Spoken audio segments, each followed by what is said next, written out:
Loli tegaskan tak malu jadi anak Nikita Mirzani.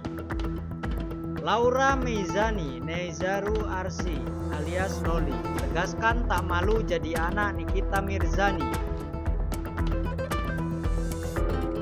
Loli menyampaikan hal tersebut setelah dirinya dituduh malu jadi anak Nikita Mirzani.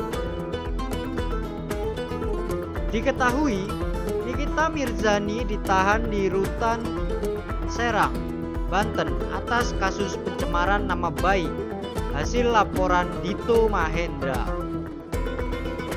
Kekasih Shin Michael Alexander ini mengatakan bahwa dirinya sama sekali tidak malu memiliki ibu seperti Nikita Mirzani. Sebaliknya, dia justru bangga dengan sang ibunda. Ngapain gue malu punya mama kayak Nikita Mirzani? Ngapain malu? Kalau kita punya orang tua itu, kita harus banggalah sama orang tua kita sendiri. Karena apa? Karena dia yang lahirin kita di sini. Gimana sih?